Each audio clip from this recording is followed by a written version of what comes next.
क्या तुमने कभी सोचा है कि घर की सबसे ज्यादा मेहनत अक्सर सबसे कम दिखाई क्यों देती है?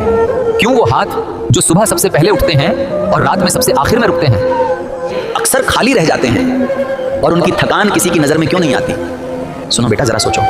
एक घर होता है लेकिन उसे घर बनाने वाली एक बहू होती है। वो बहू जो अपने मायके का दरवाजा हमेशा के लिए पीछे छोड़कर नए घर आती है और नए घर में अपने नाम से पहले बहू जोड़कर अपनी पहचान बदल लेती है। उसका पहला दिन याद करो बेटा। डर, उम्मीद और एक चुप सी प्रार्थना साथ होती है कि यहां मुझे अपनाया जाए और मैं इस घर का हिस्सा बन सकूं।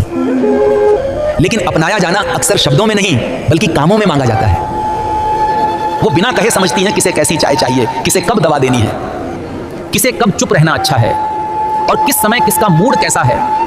और धीरे धीरे वो खुद को सबकी जरूरतों में घोल देती है। सुनो बेटा, जरा सोचो।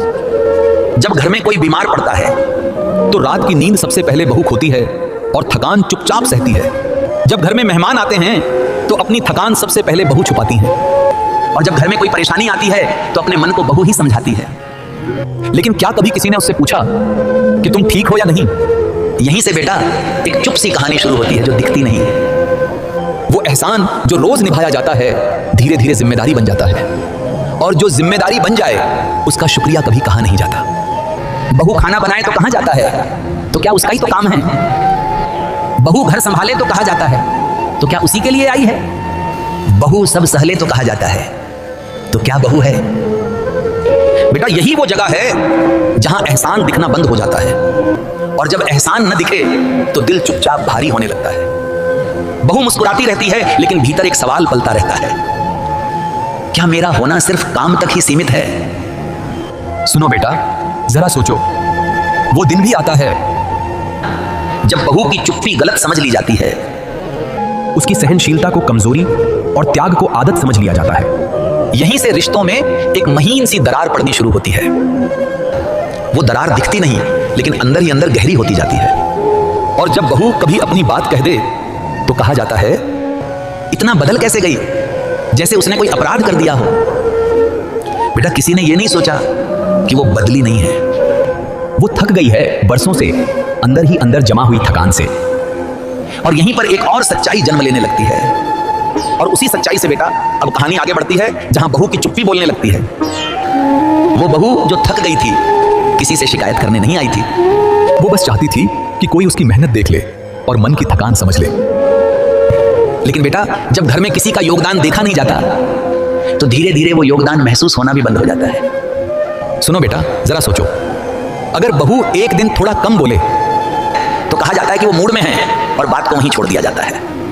अगर एक दिन खाना देर से बने तो कहा जाता है आज लापरवाही हो गई। लेकिन किसी ने यह नहीं सोचा कि शायद बहू उस दिन अंदर से टूट चुकी हो।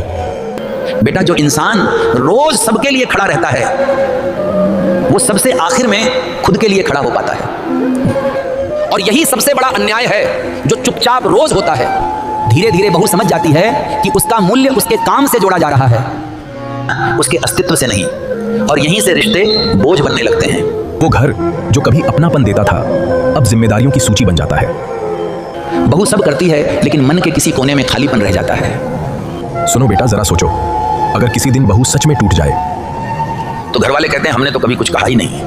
लेकिन बेटा सबसे गहरी चोट बिना कहे ही लगती है। जो एहसान हर दिन निभाया जाता है अगर उसका सम्मान न हो तो वही एहसान धीरे धीरे दर्द बन जाता है। अब यहां से समझने की बात शुरू होती है जिसे हर घर को जानना चाहिए। बाबा जी कहते हैं सम्मान मांगा नहीं जाता लेकिन दिया जरूर जाता है। और सम्मान बड़े बड़े शब्दों से नहीं, छोटी छोटी बातों से झलकता है। एक धन्यवाद, एक पूछ लेना, थक तो नहीं गई? एक दिन ये कह देना तेरे बिना घर अधूरा है। बस इतनी सी बात किसी बहू को फिर से मुस्कुराना सिखा सकती है। बेटा बहू का एहसान इसलिए नहीं दिखता क्योंकि वो शोर नहीं मचाती। वो चुपचाप घर की नींव को संभाले रहती है और नींव कभी दिखाई नहीं देती, पर अगर कमजोर हो जाए तो पूरा घर हिल जाता है।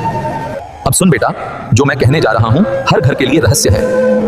अगर तुम चाहते हो कि घर में शांति रहे तो बहू को सिर्फ कर्तव्य निभाने वाली नहीं सम्मान समझो।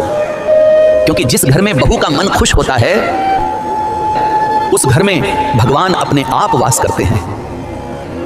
और जिस घर में बहू का मन टूटता है वहां पूजा भी खाली लगने लगती है। अब अंत में मैं तुमसे एक बात कहकर रुकता हूं।